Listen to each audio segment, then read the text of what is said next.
Инх жаргалан төлөөлөгч асуулт асууя. Инх жаргалан төлөөлөгч. Нэг. За бүгдэнд юуны өмнө энэ өдрийн мэндийг хүргэе. Тэгээд одоо энэ метроны төслийн нэгжид бас өнөөдөр ингээд хэцүүгээ маш зэгцтэй ингээд одоо энэ танилцуулгуудаа хийж байгаа нь маш сайн байна. Тэгээд бас ажиллаа мэдж байна гэж юу нь бол харагдаж байна. Тэгээд төслийн нэгжийнхэн бас бүгдэнд дахин нэг баяр хүргэе. Маш чухал ажлыг бас ингээд Монголд явж байна. За тэгээд надад бол нэг 4 асуулт байна. Нэгдүгээрт бол энэ 85% санхүүжилт гадны зээл тусламж маань хэрвээ гацвал Б вариант байгаа юу? Дараагийн хөлбөр байгаа юу? Энэ санхүүжилт өөрөө ямар нэгэн байдлаар доголдвол одоо энэ 2030 он гэдэг маань одоо хүлээлт маань хоошоо сунана. Тэгэхээр түрүүн бас төлөөлөгч нар маань хэллээ. Мэдээж Улаанбаатарчууд, нийслэлчүүд маань метротой болохыг маш олон жил одоо хүсч хүлээж байгаа. Гэхдээ нэг сэдвээр эндөө олон жил ярьчихсан учраас бас ингээд ихтгэл үнэмшил төрөхгүй байгаа. Хандлага бол бас нэлээдгүй ажиглагдж байгаа. Тэгэхээр хэрвээ энэ том төсөл маань ямар нэг байдлаар ингээд хамгийн гол зүйл бол мэдээ санхүүжилтээр гацах юм бол энд сууж байгаа одоо төслийн нэгжийнхэн нийслэлийн удирдлагын баг энэ төлөөлөгч нар бид нар бүгд худалч болж хуурнаа. Тэгэхээр энийг бас төлөөлөгч нар хэлээд байна. Тэгэхээр санхүүжилтэн дээр гацвал дараагийн хөлбөр байгаа юу? Энийгээ тооцож байгаа юу? Нэгдүгээр асуулт. Хоёрдугаар асуулт бол за энэ депогийнхаа хүчин чадлыг анханасаа одоо маш сайн өргөтгөх, шинжлэх одоо энэ боломжтойгоор тооцож ажиллаа хийж байгаа юу? Шинэ нис хонгоцны буудал шиг уншиж жагаад ингээд нэг шинэ нис хонгоцны буудал оруулдаг. Нөгөө шинэ нис хонгоцны буудал нь ашиглалтанд ороод хэдхэн онгоц буугаал одоо ачаалаа дийлдэггүй. Нэг цөөхөн хідэн гейттэй.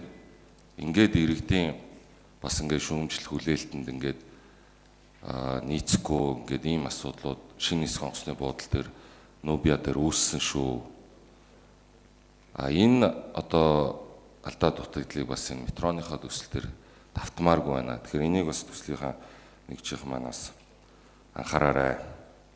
За 3 дугаар асуулт нь энэ иргэд энэ төслийн одоо энэ төслийн нэгжийн хийж байгаа энэ ажлын мэдээлэл хаанаас авах нь ерөөс ямар ч тодорхойгүй байна.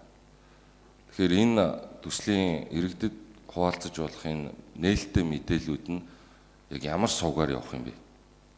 Метро цэгийн гэх юм уу, одоо сошиал пэйжүүд нь хаана байгаа, хаанаас энэ төслийн нэгжтэй хин гэж хүнтэй нь холбогдох юм, яг энэ төслийн нэгжийн хин удирдаад байгаа, хин өдөр тутмын ингээд ахлаад байгаа, ямар одоо энэ мэдээллүүдтэй өдөр тутмын явж байгаа хуваалцаж болох мэдээллүүд хаанаас мэдээлэл авах нь тодорхойгүй байна. Тэгэхээр ерөөсөө одоо аливаа том төсөл хөтөлбөрүүд юунаас үйл ойлголцол үүсдэг вэ гэвэл мэдээлэлгүйгээс л болж үйл ойлголцол үүсдэг. Тэгэхээр одоо энэ танилцуулган дээр бас нэг сайт өчтсөн л байна л да. IPI үцэг юм байна. Ийшээсээ орж үзлээ. Бол ажилдгүй юм байна. Тэгэхээр төлөөлөгч нарч төр нийслэлийн одоо шат шатны байгууллагын одоо энэ ажилчид албан агчид за ялангуяа нийслэл хотын иргэд за дээрэс нь энэ төсөлд одоо хамтарч ажиллах хүсэлтэй байгаа гадна дотны энэ аж ахуйн нэгжүүд чинь бас энэ төсөлд чинь хамтарч ажилламаар байгаа шүү дээ. Тэгэхээр эртнээс одоо мэдээлэл аваад төслийн нэгжтэй бас хэрхэн яаж хамтарч ажиллаж болох уу гэд ингээд мэдээлэл авах гэхээр харанхуй байна. Энийг тодорхой болгож өгөөч. 3 дугаар асуулт. За 4-р нь бол сая яг хоёр нь хариулчлаа. Нийт газар доогуур бол 10-аас 25 метрийн гүнд энэ бүтээн байгуулалт нь явах юм байна. Тэгээс иргэд асууж байна л да энэ 10-аас 25 метрийн гүнд явхад энэ дээдх энэ барилга байгууламжууд ямар нэгэн асуудал байхгүй юу? Энийг нэг дахиж тодруулж өгөөч гэж. За ийм 4 асуулт. Мөнх талаа хариулъя. Инх жаргалан төлөөлөгчийн асуултанд хариулъя.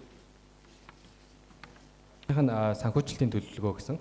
За бид энэ 1585-ыг яаж гарч ирсэн бэ гэхээр төсөл маань эхэлсэн цагаас эхлээд 8 сараас эхлээд ер нь олон улсын байгууллагуудтай нэлээд бас ихний яриа хэлцэл хийгээ явж байгаа.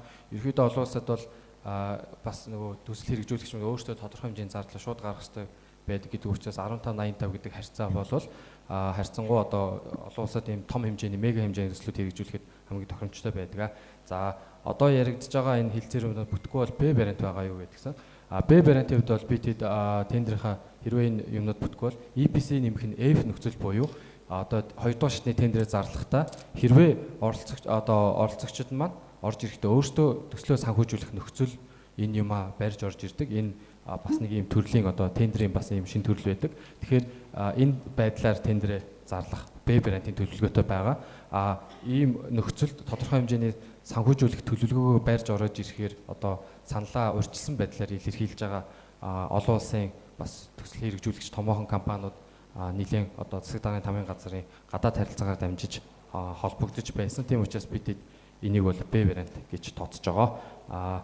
Депогийн хүчин чадал тантай маш санал нэг байна. Бид өнөөдрийн байдал 2030 онд ашиглалтанд ороход өртөө хооронд одоо галт тэрэг хоорондын зай маань одоо оргил цагтаа 4.5 минутын зайтай буюу энэ үед явхад бол цагт нэг чиглэл 15,000 зөөх суурь чадaltaй байгаа.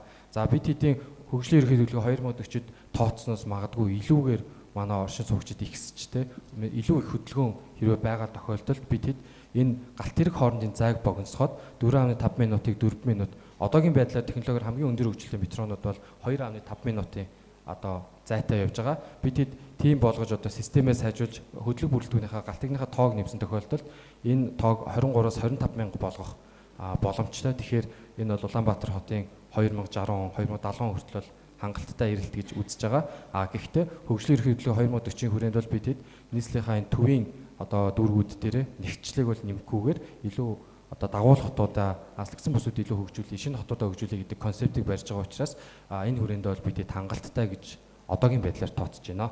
За яг депо засвар үйлчилгээний төв буюу одоо автобусаар бол манай бааз гэсэн үг. Энэ дээр бол бид 26.6 газар төлөвлөж байгаа. Яг хөө зохион байгуулалтаас хамаарат одоогийн манай метроны суурь хүчин чадалд магадгүй хангалттай орон зай. Тэгээд ирээдүйд одоо хөдлөг бүрэлдэхүүнээ нэмсэн тохиолдолд магадгүй депог өргөтгөх ажил төлөвлөгдөж магадгүй. Энэ үед бол хотынхоо одоо бид зүүн захад төлөвлөж байгаас баруун захад магадгүй нэмж депо засвар үйлчилгээний төв байгуулах бас эрсдэл үүсч магадгүй. Гэхдээ энэ бол бидний төсөөлөөр магадгүй 2060 оноос хойш ч юм уу асуудал учраас бид энэ тэзүүгээ бол 60 он хүртэл ингээд тооцоод хийсэн байгаа. За мэдээлэл хуваалцах тал дээр төлөвлөгчийн саналыг хүлээж авлаа. Сайн байцгаана уу. Төслийн үйлдвэрлэлийн дараа Мөнхбаатар. Нийслэл Улаанбаатар хотын авто замын хөгжлөлөө бууруулах, нэгдсэн төсөл хэрэгжүүлэх, нэгжийн төслийн удирдлагын албаны дарга Мөнхбаатар. За сайн байцгаана уу. За мэдээлэл хуваалцах тал дээр та бүхэнд бас нэмэлт мэдээлэл өгье. За манай төслийн нэгж оны өмнө шинжилсэн зохион байгуулалтанд ороод за олон нийтийн харилцах албатай болсон. За олон нийтийн харилцахтай албатай албаныхаа ажлын хүрээнд мега төслүүдийнхээ одоо олон нийтэд мэдээлэл хүргэх ажлыг сошиал сувгуудаар Instagram, Facebook, за тэгээ вебсайтуудаар дамжуулж хүргэж байгаа. За IPIU CGM нь бол вебсайт ажиллаж байгаа. Хамгийн сүүлийн байдлаар бол өчигдөр бид нар хамгийн сүүлд мэдээлэл оруулсан байж байгаа.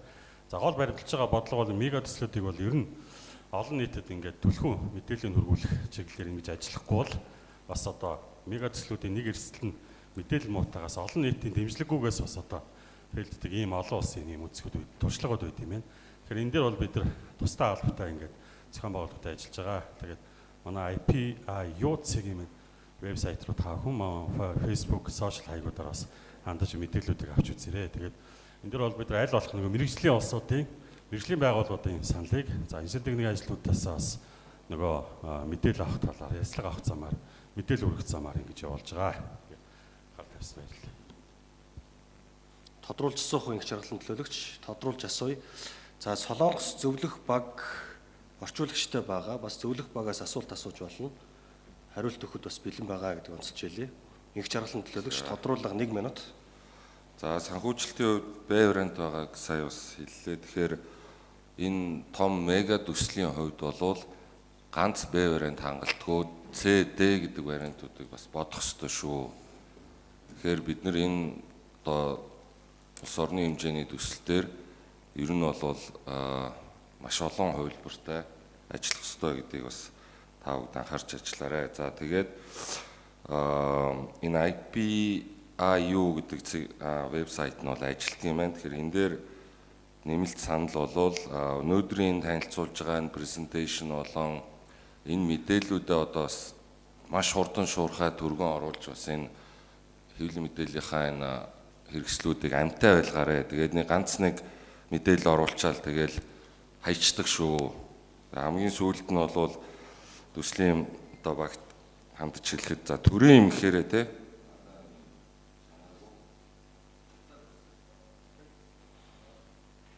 За санал дээр хэлчих дарга санал хэллээ.